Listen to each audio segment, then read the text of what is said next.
Assalamualaikum warahmatullahi wabarakatuh. Perkenalkan, nama saya Cynthia Akila Putri Nasrullah dengan nomor induk mahasiswa 142021003. Di sini saya akan menjelaskan materi mengenai dasar-dasar akidah.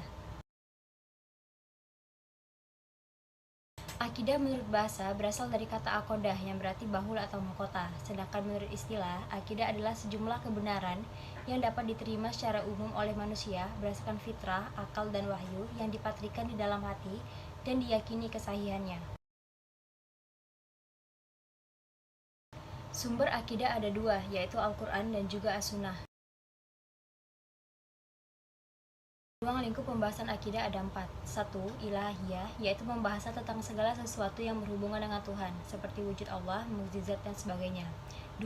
Nubuwah, yaitu pembahasan tentang segala sesuatu yang berhubungan dengan Nabi, Rasul, Kitab, mukjizat, dan sebagainya. 3. Ruhaniyah, yaitu pembahasan tentang segala sesuatu yang berhubungan dengan alam metafisik, seperti malaikat, jin, ruh, iblis, dan lainnya. Dan yang terakhir, sam'iyah, yaitu pembahasan tentang segala sesuatu yang hanya dapat diketahui dari dalil nakli, seperti Al-Quran dan juga As-Sunnah. Contohnya, alam barzah, alam akhirat, alam kubur, dan lainnya. Mengimani Allah dapat ditempuh dengan dua cara, yaitu dengan membaca 1. Ayat-ayat kauliyah, yaitu ayat mengenai bukti-bukti adanya Allah dan memberitahu untuk meyakini Allah.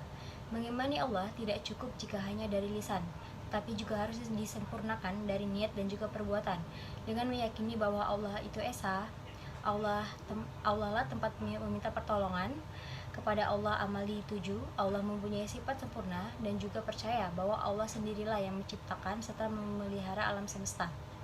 Dan juga percaya bahwa hukum Allah adalah hukum yang sempurna untuk mengatur kehidupan di dunia.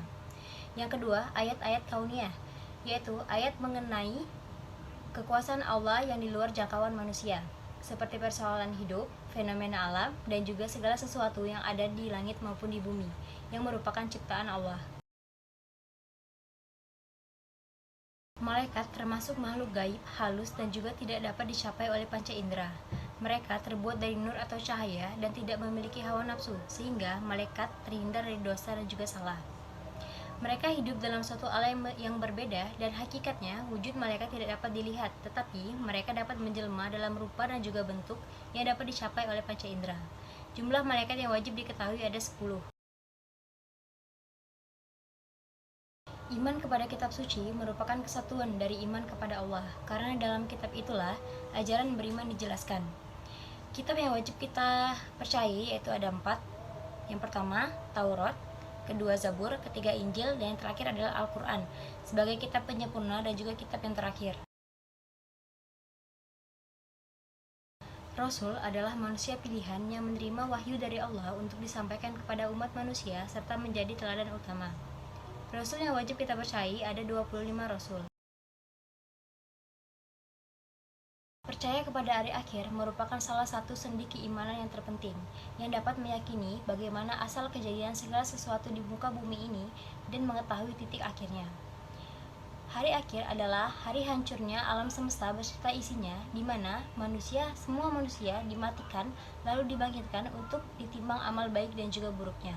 Dan tidak ada seorang manusia pun yang tahu kapan datangnya hari akhir, karena hanya Allah lah yang mengetahui kapan hari akhir tersebut akan tiba. Menurut bahasa, kodo ialah hukum atau perintah, sedangkan kodar adalah batasan.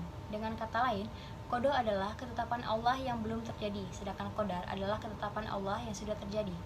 Kodo manusia ditetapkan sejak ia lahir hingga wafat, sedangkan kodar manusia dapat ditemukan pada saat akhir usaha manusia tersebut dalam kehidupannya. Pertama, mencintai Allah melebihi segalanya. Kedua, jika nama Allah disebut, hatinya ikut bergetar.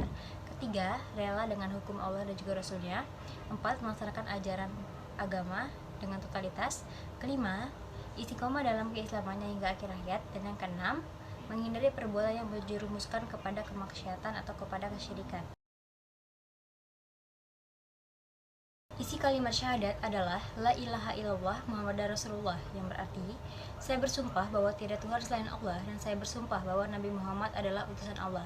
Yang dimana jika kita menghayati kalimat syahadat ini akan membawa pengaruh positif pada diri kita dengan ridho mencintai Allah dan juga Rasulnya serta mencintai yang lain, yaitu manusia atau saudara kita yang lain. Serta kalimat ini juga dapat berpengaruh pada hati, akal, dan juga jasad kita. Sekian yang bisa saya sampaikan dari materi dasar-dasar akidah. Saya mohon maaf jika ada salah dan kepada Allah saya mohon ampun. Terima kasih. Wabillahi taufiq wal hidayah. Wassalamualaikum warahmatullahi wabarakatuh.